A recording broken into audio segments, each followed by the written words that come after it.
La teología de Pablo. Hay que considerar de antemano que Pablo no es un teólogo que tras el escritorio elaboró sistemáticamente un pensamiento cristiano. Él fue ante todo misionero y pastor. Su teología nace de su experiencia de organizador, misionero, fundador y guía espiritual de sus jóvenes comunidades. Es posible que buena parte de su reflexión maduró en el diálogo con los cristianos de la primera generación y luego continuada por sus discípulos. Las raíces de su discurso sobre Dios, o sea, teología, han de buscarse en la tradición bíblica y judía releída a la luz de la fe en Jesucristo. Gracias al encuentro con el Señor, además del viaje de su vida, se constituye en núcleo original y fecundo de su pensamiento teológico. Algunas fórmulas cristológicas las recibe Pablo de la tradición de la iglesia primitiva. Factores que hayan influido en su reflexión teológica. Punto número 1. Profundizar las razones de su compromiso misionero. Punto número 2. La polémica con los judaizantes le obliga a explicar la relación evangelio-tradición judía en relación con la ley. Punto número 3. La necesidad de motivar el proyecto y el estilo de vida cristiana de sus comunidades lo hace confrontar el cristianismo con el ambiente cultural externo. El uso de la Biblia en Pablo. Esta es la primera fuente de la teología y del mensaje espiritual del apóstol. Lo más seguro es que sea la versión de los 70 usada en las sinagogas de la diáspora hebrea. En el conjunto de sus cartas hay un total de 107 referencias, 61 explícitamente, 46 implícitamente. Aparte, la fraseología bíblica con la que hace sus formulaciones. Entre las preferencias bíblicas de Pablo tenemos en orden de utilización, primero el Pentateuco con 36 citas, segundo Isaías con 25 citas, Salmos con 22 citas. Hay una concentración bíblica en aquellos contextos característicos de la teología y espiritualidad del apóstol.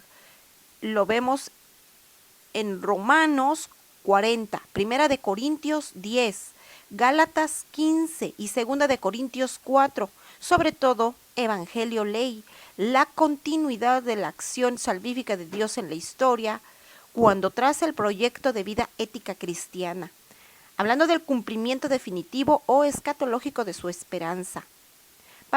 Pablo emplea el método midrashico para la interpretación de los textos. Es un método actualizante, equivale al Pesher, el Qumran. Lo distintivo es la hermenéutica basada en Jesucristo. En él todas las promesas se cumplen. Es hijo de Dios. Personajes y acontecimientos son figuras que anticipan el hecho cristiano. Adán, Abraham, el paso del Mar Rojo, 1 Corintios 10, 11, Romanos 15, 4. Es su fe cristológica iluminada por la tradición cristiana primitiva la que le permite encontrar los textos claves en el canon bíblico hebreo para explicar su mensaje. El Jesús histórico y el Evangelio de Pablo. Es sabido que Pablo no conoció al Señor en su vida terrena histórico. Tuvo su experiencia del resucitado y en un momento considera superado el conocimiento que se detenga en la perspectiva histórica. Él entiende que todo acontecimiento humano e histórico de Jesús adquiere una luz nueva por la resurrección. La experiencia de Damasco le permite a Pablo valorar la verdadera identidad de Jesús de Nazaret, Hijo de Dios. Pablo no ignora ni rechaza sin más los datos de la tradición y de la historia. Nacido del linaje de David, Romanos 1.3, engendrado por una mujer hebrea, Gálatas 4.4, Romanos 9.5. Conoce a los hermanos del Señor, 1 Corintios 9:5, Gálatas 1:19. Repite palabras que se remontan al Jesucristo histórico, 1 Corintios 7:10-9, 14:1, Tesalonicenses 4:15. Los ritos y las palabras de la cena del Señor son de la tradición, 1 Corintios 11 del 23 al 25. La cristología de Pablo tiene un núcleo. El evento histórico de la muerte-resurrección de Cristo es el contenido esencial del querigma, 1 Corintios 15, 3 al 5. Relee este hecho a la luz de los textos bíblicos que hablan del siervo del Señor solidario con los pecadores y del justo perseguido. Isaías 53 del 10 al 12, gestos que Dios traduce en salvación. Jesús se hizo solidario con la condición histórica de los pecadores por su fidelidad a la cruz. Por eso Dios lo engrandeció. Filipenses 2 del 8 al 9. Exaltación es el término con el que explica el hecho de la resurrección. Por la resurrección queda constituido Hijo de Dios y Señor. Romanos 1:4, 14:9 y revela cómo comunica la justicia o el amor fiel de Dios. Romanos 4:25. Soteriología paulina. Pablo ha comprendido lo que la tradición cristiana ha formulado en su mensaje, el efecto salvífico de la muerte de Cristo.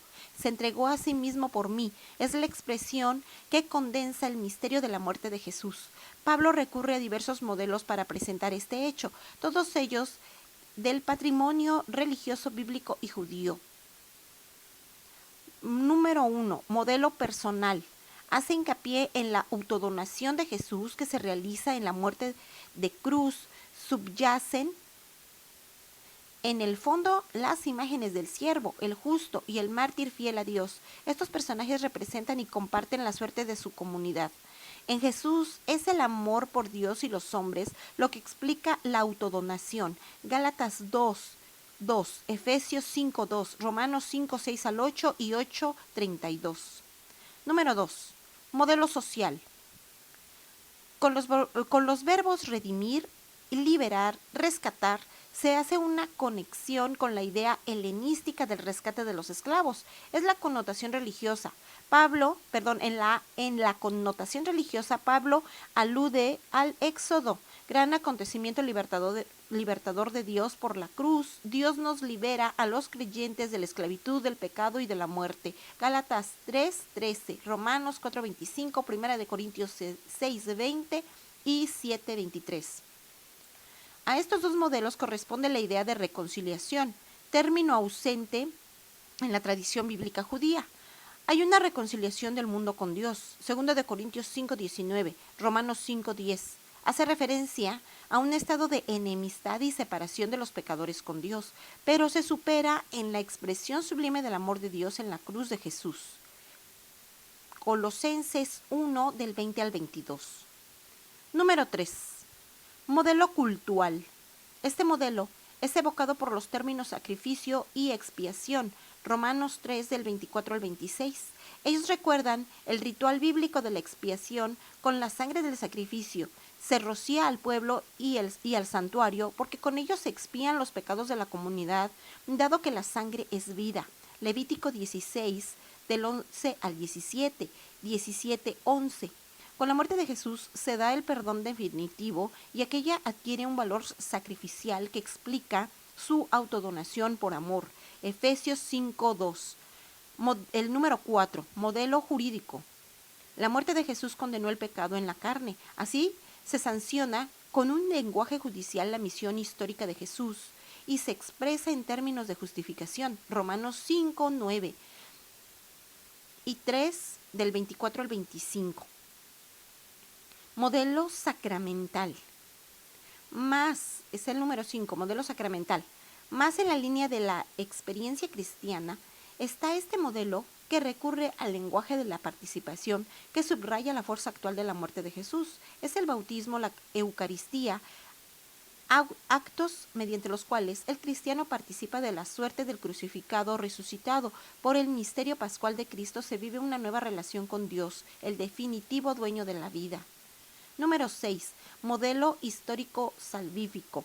Esta parte de las prefiguraciones bíblicas, como por ejemplo, Adán, antítesis de Cristo, la fuerza divina que desprende del gran acontecimiento salvífico y que actúa en los creyentes, se va proyectando hacia el cumplimiento definitivo en la historia.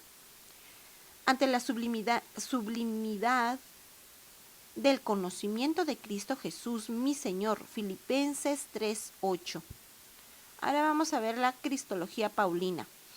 Es impresionante la frecuencia del nombre de Jesús en las cartas de Pablo. La mayoría de las veces va asociado al título Cristo. La fórmula en Cristo Jesús, que aparece 72 veces en el epistolario paulino, expresa la relación vital con Jesucristo por parte de los creyentes bautizados. Las otras expresiones construidas con las partículas griegas traducidas al español en las fórmulas por Cristo y con Cristo expresan el efecto salvífico de esta relación con Jesucristo.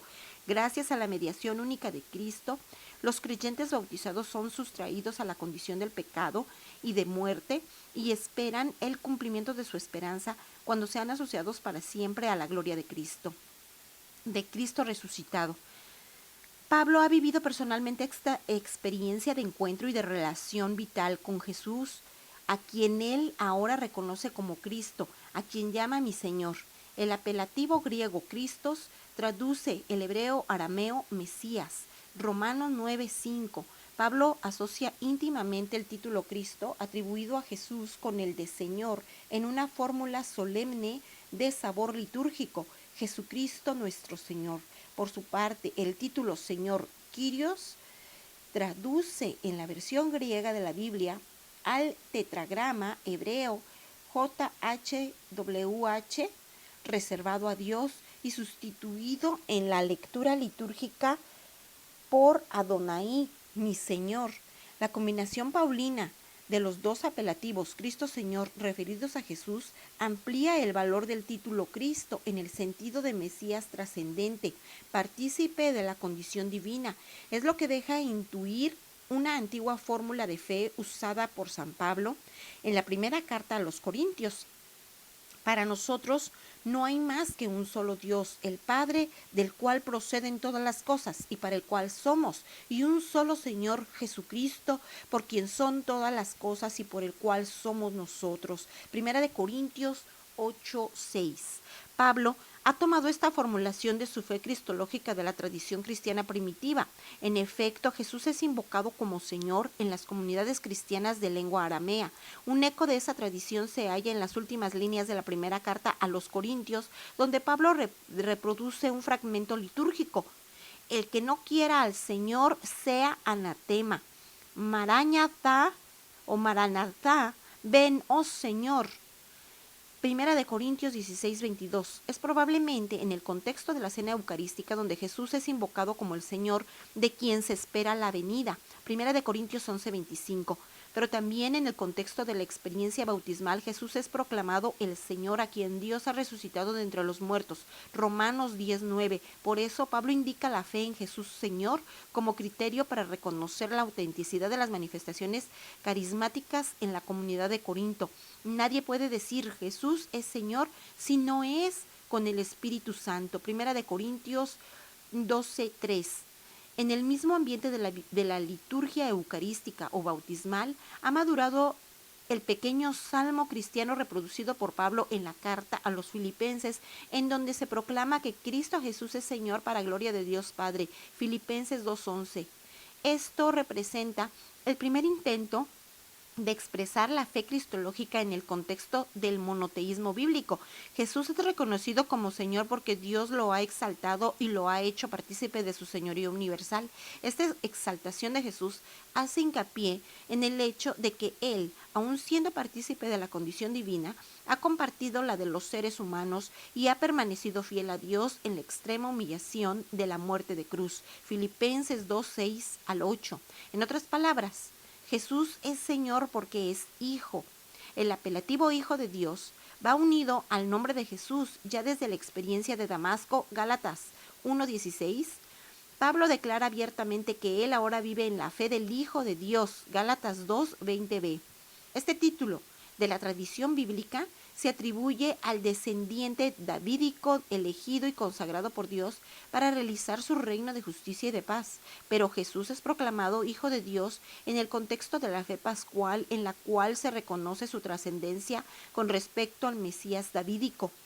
Romanos 1 del 3-4. Pablo subraya esta fe cristológica tradicional cuando dice que Dios envió a su Hijo al mundo en la condición humana para actuar su designio de salvación. Gálatas 4:4, Romanos 8:3. En este horizonte de la historia de la salvación, Jesús es el Hijo único de Dios o el primogénito que transmite la condición filial a los otros hermanos.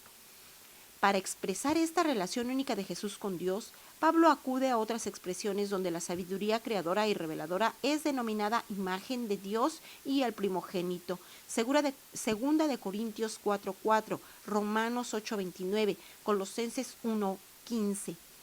En estas cartas de la tradición paulina, la fe cristológica tiende a volverse más explícita y se enriquece con nuevos títulos.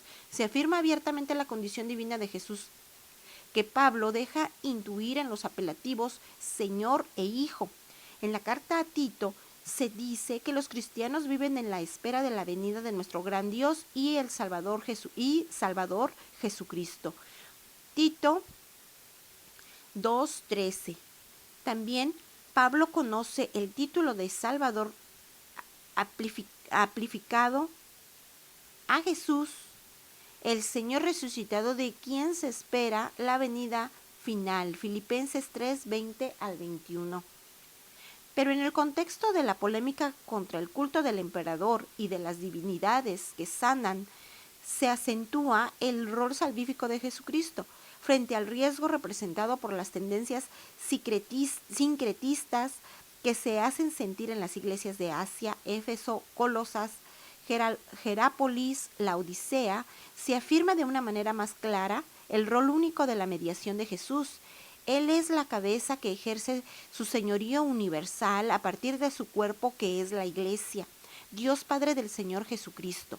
Esto nos está hablando de teología paulina. Dios Padre del Señor Jesucristo. Pablo, que proclama a Jesucristo mi Señor, no niega ni anula su fe monoteísta que le hace reconocer a un solo Dios vivo y verdadero. En sus cartas, él habla espontáneamente de esta fe en Dios, creador del mundo y Señor de la historia, que puede ser conocido a partir de la realidad creada. Romanos 1 del 19 al 20. Los paganos que acogen el Evangelio se alejan de los ídolos para servir a Dios vivo y verdadero. Primera de Tesalonicenses 1:9. Pablo comparte y profesa la fe bíblica y judía acerca del juicio universal y justo de Dios, que desenmascara el mal y hace triunfar el bien. Romanos 2 del 4 al 10. Él normalmente en sus oraciones se dirige a Dios y lo invoca con apelativos originales que expresan su profunda religiosidad. Dios de la paz, de la esperanza, de la perseverancia y del consuelo. Romanos 15, 6, 13 y del 16, 20. Primera de Tesalonicenses 5, 23. ¿Cómo se conciba esta genuina fe monoteísta de Pablo con su adhesión a Jesucristo, a quien él llama mi Señor? Pablo descubre el nuevo rostro de Dios Padre a partir de su fe en Jesucristo, el Hijo único y el Señor. En el encabezamiento de su primera carta a los cristianos de Tesalónica, escribe a la iglesia de los tesalonicenses en Dios nuestro Padre, Primera de Tesalonicenses 1:1. Y en su última carta dirigida a los romanos envía el saludo inicial en estos términos: a vosotros gracia y paz de parte de Dios nuestro Padre y del Señor Jesucristo. Romanos 1:7. Igual fórmula se encuentra en el saludo de apertura de la primera carta a los Corintios, Primera de Corintios 1:3. En el contexto de la plegaria de bendición de la segunda carta a los Corintios, funde conjuntamente la fe en Dios Padre con aquella en Jesús Cristo Señor. Bendito sea el Dios y Padre de nuestro Señor Jesucristo, Padre de las misericordias y Dios de toda consolación. Segunda de Corintios 1:3. La misma fórmula se repite en el contexto celebrativo de Romanos 15:6. Para que unánimes glorifiquéis al Dios y Padre de nuestro Señor Jesucristo. Con la misma espontaneidad, Pablo habla del Espíritu Santo.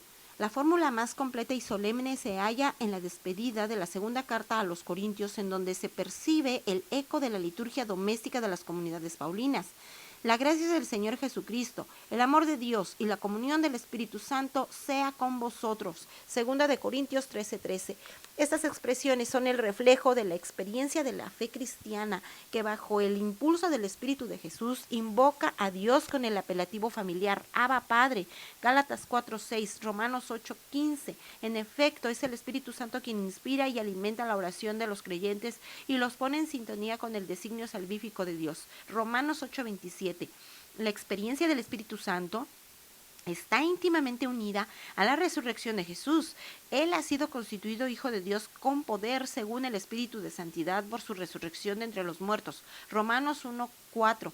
El significado de esta antigua fórmula de fe, citada por Pablo en el comienzo de su carta a los romanos, explica lo que él escribe en 1 Corintios 15:45. El último Adán, es decir, Cristo, ha sido hecho espíritu de vida. Por consiguiente, Jesús resucitado comunica el Espíritu a los creyentes. Por eso, Pablo lo llama el Espíritu de Cristo, Romanos 8:9. Pero la fuente última del Espíritu es Dios mismo, quien ha resucitado a Jesús de entre los muertos. Entonces, el Espíritu de Dios o Espíritu Santo concedido a los creyentes en el bautismo y presente en ellos como en su templo, es la garantía de su resurrección. Romanos 8:11 y 23.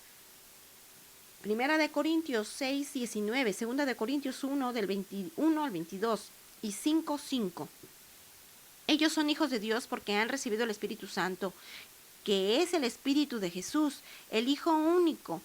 El Espíritu Santo hace penetrar en el corazón de los creyentes el amor de Dios que se convierte en amor fraterno. Romanos 5:5, Gálatas 5:22. Por lo tanto, se puede decir que el Espíritu, don del Señor resucitado, es la fuente de la libertad de los cristianos. Segunda de Corintios 3:17. El Espíritu es un dinamismo de vida que no solo aleja a los creyentes bautizados de la esclavitud del pecado y de la muerte, sino que alimenta continuamente en ellos el amor fraterno, que es el pleno cumplimiento de la ley. Romanos 8:2, 4 y del 8 al 10. Es Romanos capítulo 8, versículos 2, versículo 4 y versículos del 8 al 10. El que está en Cristo es una nueva creación. Segunda de Corintios 5:17. Ahora vamos a ver la antropología paulina. El que está en Cristo es una nueva creación. La concepción que tiene Pablo del ser humano se caracteriza por la relación con Jesucristo. La fórmula frecuente en el epistolario paulino, en Cristo Jesús, con sus variantes, en Jesucristo, en Cristo, es una especie de marca o sello de autenticidad de la existencia de los creyentes. Todos los que mediante la fe y la inmersión bautismal están unidos a Jesucristo, forman en él un solo ser viviente y participan de su condición filial. Pablo trae una doble consecuencia de este hecho.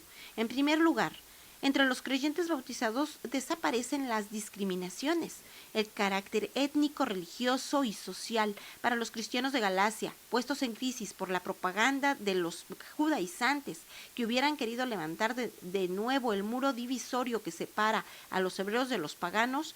Pablo dicta el manifiesto de la libertad y de la unidad de todos en Cristo. Ya no hay judío ni griego, ni esclavo, libre, ni hombre ni mujer, ya que todos vosotros sois uno en Jesús, en Cristo Jesús. Gálatas 3:28. En segundo lugar, todos los cristianos injertados mediante la fe bautismal en Jesucristo comparten su condición de crucificado y resucitado, unidos íntimamente a Él. Estas están sustraídos al antiguo régimen del pecado, que tiene como resultado final la muerte, y viven en la nueva condición inaugurada por el don interior del Espíritu en espera de la vida plena en la resurrección. Pablo parte del principio jurídico de que la muerte pone fin a todo vínculo contractual.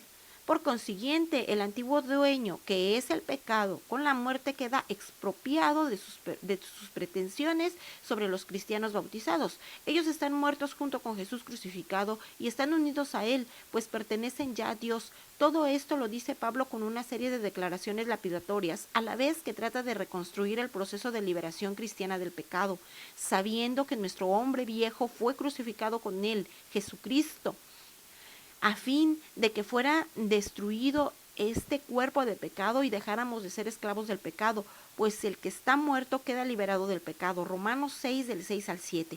Estas expresiones de Pablo pueden dar la impresión de que él proponga una antropología dualista, donde el cuerpo queda de suya vinculado al régimen del pecado y de la muerte. Pablo, de hecho, habla también de cuerpo mortal o cuerpo de muerte. Romanos 6:12 y 7:24. Esta impresión podría reforzarse con la constatación paulina de que las pasiones y los deseos del ser humano connotados negativamente van asociados al régimen del pecado. La condición del ser humano bajo el dominio del pecado es designada por Pablo como un ser o vivir en la carne, en contraposición con el ser o vivir en el espíritu.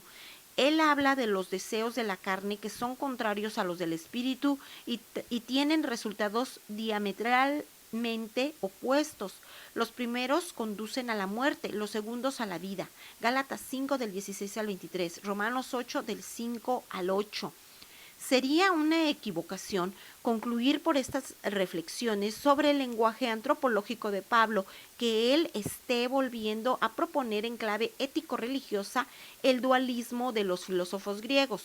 Pablo toma algunos elementos de la antropología griega cuando para indicar el ser humano total enumera espíritu, alma y cuerpo. Primera de Tesalonicenses 5:23. Asume también la antítesis de sabor platónico y estoico entre hombre exterior y hombre interior, entre cosas visibles que son transitorias y las invisibles que son eternas. Segunda de Corintios 4 del 17 al 18. Pero integra este lenguaje en su perspectiva religiosa escatológica, donde la realidad interior eterna y definitiva no depende de la estructura del compuesto humano, sino de la iniciativa gratuita y eficaz de Dios, de modo análogo. Pablo habla de inmortalidad e incorruptibilidad, pero atribuye paradójicamente estas cualidades al cuerpo de los resucitados, no como lo hacen los filósofos griegos que las atribuyen al alma o al espíritu. En otros términos, la antropología de Pablo se injerta en su visión religiosa de la historia humana. Ella está contramarcada ya de una manera irreversible por la presencia y la acción salvífica de Jesucristo.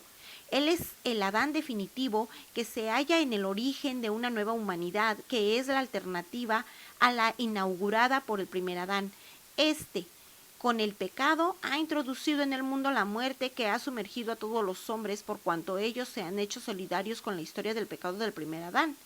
Pero mucho más eficaz y amplio es el dinamismo de Jesucristo. La confrontación con la historia negativa del primer Adán le sirve a Pablo para poner de relieve la nueva solidaridad salvífica de todos los seres humanos en Jesucristo. En efecto, si por el delito de uno solo reinó la muerte por un solo hombre, con cuánta más razón los que reciben en abundancia la gracia y el don de la justicia reinarán en la vida por un solo Jesucristo. Romanos 5:17. En su reconstrucción histórica de la condición del ser humano parece que Pablo persigue este objetivo: mostrar cómo la ley dada por Dios por medio de Moisés, de hecho se manifiesta impotente e ineficaz para liberar al ser humano de la esclavitud del pecado y de la muerte. De hecho, mediante la ley se tiene tan solo el conocimiento o la conciencia del pecado. Romanos 5:20. Aún más, las prescripciones de la ley en la condición del ser humano dominado por el pecado no hacen otra cosa sino desencadenar un deseo rebelde y de ese modo incrementar las transgresiones. Gálatas 3:19, Romanos 4:15.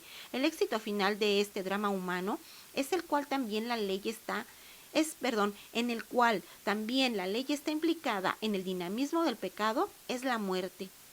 En el trasfondo de esta reconstrucción dramática de la condición humana realizada por Pablo se halla el relato del pecado primordial del Génesis. El ser humano es representado eficazmente por el protagonista en primera persona, yo. El pecado desarrolla el papel de la serpiente tentadora que se sirve del mandato de Dios para conducir al ser humano a la rebelión y a la muerte. Pablo, en el interior de este drama, se apresura a precisar que la ley es santa y santo el precepto y justo y bueno, Romanos 7:12, pero enseguida debe comprobar que aunque la ley don de Dios es espiritual y yo de carne, vendido al poder del pecado, Romanos 7:14. Una confirmación de esta impotencia del ser humano la tenemos en esta constatación: él no está en condiciones de hacer el bien que conoce y desea cumplir. Pablo reconstruye esta condición humana en forma dramatizada en una especie de coloquio o diario personal, donde el protagonista en primera persona en primera persona representa el ser humano en tensión entre el deseo ineficaz del bien y la propensión efectiva hacia el mal. Pues bien, sé yo que nada bueno habita en mí, es decir, en mi carne. En efecto, querer el bien lo tengo a mi alcance, mas no el realizarlo, puesto que no hago el bien que quiero, sino que obro el mal que no quiero. Y si hago lo que no quiero, no soy yo quien obra, sino el pecado que habita en mí. Descubro pues esta ley, aun queriendo hacer el bien, es el mal el que me presenta. Pues me complazco en la ley de Dios según el hombre interior, pero advierto otra ley en mis miembros que lucha contra la ley de mi razón y me esclaviza a la ley del pecado que está en mis miembros. Romanos 7, 18, 23. Al final, Pablo exclama: pobre de mí, ¿quién me librará de este cuerpo que me lleva a la muerte? Romanos 7:24. Y él da de inmediato la respuesta en forma de oración: gracias sean dadas a Dios por Jesucristo nuestro Señor. Romanos 7:25. El drama reconstruido por Pablo no es el reflejo de una crisis personal bajo el régimen de la ley. Es igualmente estéril intentar transcribir esta página paulina en clave psicoanalítica y ver en la ley el rol del superyo que reprime el dinamismo del ello que todavía no está integrado con el ego, la condición del ser humano alienado.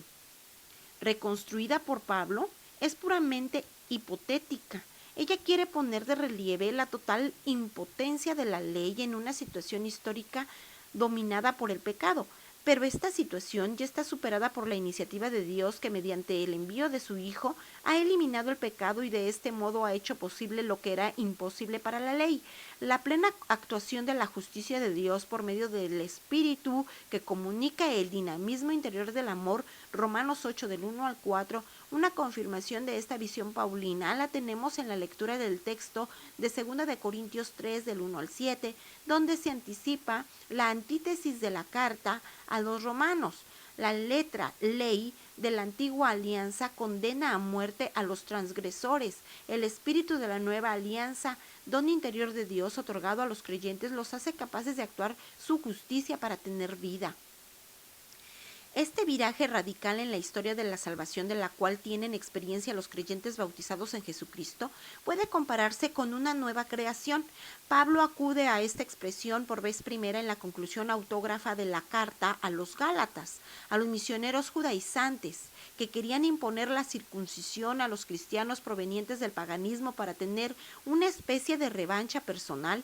Pablo les opone su opinión: en cuanto a mí, Dios me libre de gloriarme si no es en la cruz de nuestro Señor Jesucristo, por la cual el mundo es para mí un crucificado y yo un crucificado para el mundo. Gálatas 6:14. La búsqueda del prestigio humano ya no tiene sentido en la nueva lógica inaugurada por la muerte de Cristo en la cruz.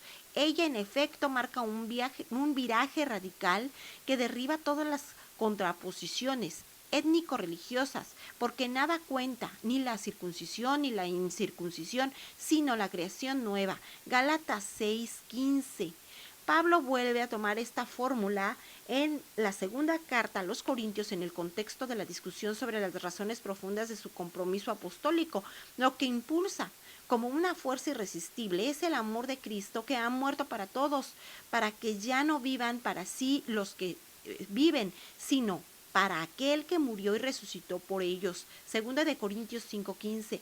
Con base en este criterio, Pablo toma ahora sus opciones y vive sus relaciones, incluyendo su conocimiento de Cristo, y resume su posición con una declaración que vale para todos los creyentes bautizados. Por tanto, el que está en Cristo es una nueva creación. 2 de Corintios 5:17. Esta encuentra su confirmación en un texto de Isaías: pasó lo viejo, todo es nuevo. 2 de Corintios 5:17, Isaías 43:18. En las cartas de la tradición paulina, la antítesis entre hombre viejo y hombre nuevo se vuelve a mencionar en el contexto de la instrucción bautismal. Los bautizados son invitados a actuar un estilo de vida coherente con la opción bautismal en la cual ellos se han despojado del hombre viejo de sus acciones y se han revestido del nuevo, que se va renovando hasta alcanzar un conocimiento perfecto según la imagen de su Creador.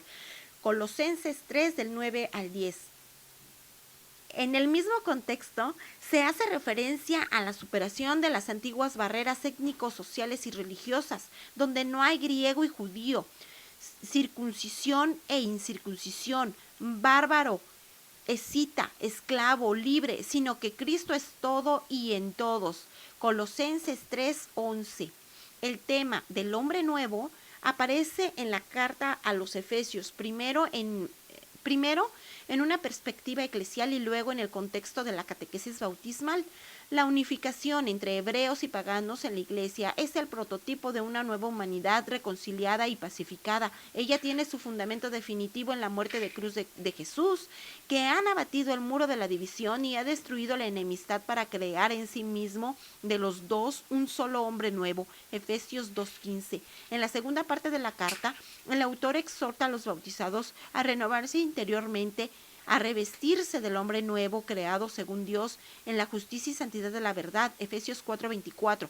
El hombre nuevo es el que ha sido creado por Jesucristo y tiene en él su prototipo. La existencia y la espiritualidad cristiana según San Pablo. El obrar de los creyentes bautizados está basado en motivaciones que derivan de su ser en Cristo Jesús. Esta concepción paulina de la existencia cristiana se transparenta en la estructura de su dictado epistolar. Incluso cuando tiene que impartir indicaciones de carácter práctico, Pablo recuerda las motivaciones de fondo inspiradas en el anuncio y en el credo cristiano. En términos más técnicos se dice que el indicativo, la acción de Dios en Cristo Jesús por medio del Espíritu Santo, precede al imperativo, es decir, a la respuesta coherente que deben dar y el compromiso que deben asumir los creyentes bautizados. Este planteamiento de la relación entre experiencia religiosa y compromiso ético no es totalmente nuevo, porque se halla presente en el esquema bíblico de la alianza. Dios libera a su pueblo de la esclavitud y le propone que observe las 10 palabras como condición para vivir la alianza. La novedad de la concepción paulina consiste en afirmar que solo en la comunión vital con Jesucristo se obtiene la salvación. También el compromiso ético de los creyentes como respuesta a la iniciativa salvífica de Dios en Jesucristo dependen del don interior del Espíritu Santo. En síntesis, se puede decir que la ética y la espiritualidad cristiana, según San Pablo, tiene una raíz y un fundamento teologales. Desde la primera carta dirigida a los cristianos de Tesalónica, Pablo formula su concepción teologal de la existencia cristiana. Esta se apoya en 3 pilares: la fe, la esperanza y el amor. Merece señalarse también de el modo como él habla de este tema. En la oración de apertura da gracias a Dios porque al pensar en los tesalonicenses, él puede recordar el compromiso de ellos en la fe, la actividad en el amor y su constante esperanza. Primera de Tesalonicenses 1:3. En la continuación de la carta, vuelve a tocar estos 3 aspectos fundamentales de la existencia cristiana y los precisa y los desarrolla con algunas aclaraciones y profundizaciones. Aún más, Pablo dice abiertamente a los tesalonicenses que escribe la carta con el fin de completar lo que falta a vuestra fe. Primera de Tesalonicenses 3:10. Punto de partida y fundamento permanente del ser cristiano es la fe. La relevancia de este dato se deduce también de la frecuencia de la terminología de la fe en los escritos de Pablo, de las 243 veces que aparece el verbo creer. En el Nuevo Testamento, más de 50 se hallan en las cartas paulinas y 21 pertenecen a la carta a los romanos. El término fe, pistis, aparece 136 veces en el Corpus Paulino y de ellas 40 en la carta a los romanos, sobre un total de 243 veces en el Nuevo Testamento, pero más interesante es la expresión característica de Pablo, la obediencia de la fe. Romanos 1, 5, 6, 17, 15, 18 y 16 y Romanos 16, 19. En el trasfondo del hebreo Shama, escuchar, obedecer, este léxico paulino subraya la acogida pronta y la adhesión profunda a la palabra de Dios que resuena en el anuncio del Evangelio. El mismo Pablo llama la atención sobre la relación misteriosa que mediante la fe se establece entre el anuncio hecho por un hombre y uno a palabra eficaz de Dios. Primera de Tesalonicenses 2:13. En la perspectiva histórica se comprende por qué Pablo atribuye un rol fundamental y central a la fe en la existencia cristiana. Él debe hacer frente a la tendencia de algunos judeocristianos que ponen en segundo plano la fe en Jesucristo, a favor de la observancia de la ley y de las prácticas rituales de la tradición hebrea. Pablo afirma que la fuerza salvífica de Dios alcanza a todo ser humano solamente a través de la libre apertura de la fe. En efecto, Dios otorga el perdón de los pecados a todos en virtud de su amor fiel. Esta es la justicia de Dios ya anunciada y prometida en la Biblia. Ella ahora se manifiesta en Jesucristo crucificado, a quien Dios con la resurrección ha establecido como lugar definitivo de su perdón. Romanos 1 del 16 al 17, 3 del 21 al 26.